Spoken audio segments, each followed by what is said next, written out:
Karibu SDY Real Stories TV. Hii ni moja ya simulizi zitakazogusa nafsi yako. Hadithi ya mapenzi, maumivu na mwanzo mpya. Basi usiende mbali. Tupige hatua ya kwanza ya simulizi yetu ya Aisha, ukurasa mpya wa upendo. Aisha alikuwa msichana mrembo, mwenye tabasamu tulivu lililokuwa na nguvu ya kumtuliza hata mwenye hasira. Aisha alimpenda Kelvin, kijana mwenye mvuto, maneno matamu na ahadi zisizokwisha. Kwa muda mrefu, Kelvin alikuwa kila kitu kwa Aisha. Alimpenda kupita kiasi. Waliishi pamoja, wakipanga ndoto zao, wakiamini kesho itakuwa nzuri. Lakini siku moja, ndoto hiyo ikageuka kuwa ndoto mbaya. Aisha alirudi nyumbani ghafla kutoka kazini, na hapo alipofika, macho yake yakashuhudia kitu ambacho hakitawahi kufutika akilini mwake.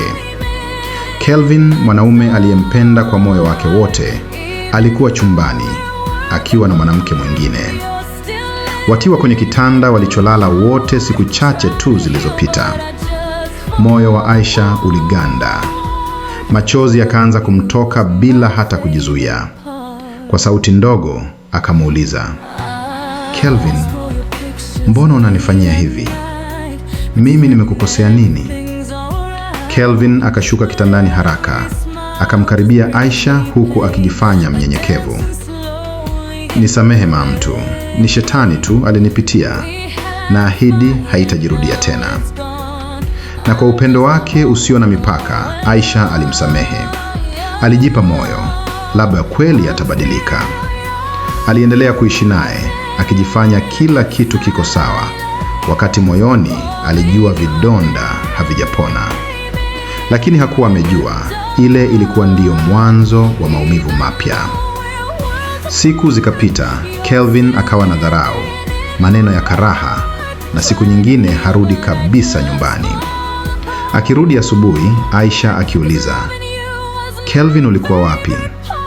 Anajibiwa kwa ukali, "Si lazima kila kitu ukijue." Wakati mwingine Aisha hujuta hata kuuliza, lakini bado alivumilia, kwa sababu moyo wake uliamini, mwenye kupenda huvumilia. Hata pale mapenzi yalipogeuka kuwa maumivu, Aisha alibaki. Akaendelea kuvumilia, akiamini ipo siku Kelvin atamthamini. Lakini siku hiyo haikufika. Usiku mmoja Kelvin alirudi akiwa mlevi na hasira zisizoelezeka. Aisha alijaribu kumkaribia kwa upole. "Mpenzi, mbona siku hizi umekuwa tofauti? Kuna tatizo gani?" Kelvin akamwangalia kwa macho baridi, akavuta pumzi ndefu, kisha akasema kwa maneno yaliyomchoma moyo wa Aisha kama moto wa jehanamu, "Aisha, hebu elewa kitu kimoja. Sikutaka kukuambia kwa maneno mazuri, lakini leo najua ni lazima uyasikie. Sikupendi na wala sijawahi kukupenda. Nilikuwa nawe kwa sababu ya huruma tu. Nenda kwenu, nimeshachoka na maisha haya, na usithubutu kurudi hapa tena. Na tafadhali, usahau kabisa kama ulishawahi kuwa na mimi." Maneno hayo yalikuwa kama upanga uliopasua moyo wake vipande vipande. Aisha alibaki amesimama pale, machozi yakimtiririka usoni. Alihisi dunia ikiporomoka taratibu chini ya miguu yake. Mtu aliyempa moyo wake wote, sasa anamtupa kama kitu kisicho na maana. Hakuweza kusema chochote, hakupiga kelele. Alikusanya vitu vyake vichache, akatoka taratibu, na mlango wa nyuma ya nyumba hiyo ikawa ndiyo mwisho wa maisha yake na Kelvin. Kuanzia siku hiyo, Aisha akaapa kwa machozi na maumivu, "Sitapenda tena. Wanaume wote ni sawa. Kuanzia leo, nitapambana na maisha yangu mwenyewe." Miaka michache ikapita. Aisha akawa mwanamke jasiri, mwenye kazi, mwenye heshima yake. Lakini ndani ya moyo wake kulibaki kovu la maumivu. Mpaka siku moja akaingia mtu mmoja mpya kwenye maisha yake.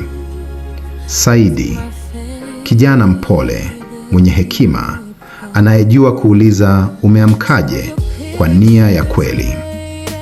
Awali Aisha alimchukulia kawaida tu, rafiki, mtu wa kuzungumza naye kidogo. Lakini Saidi alikuwa tofauti.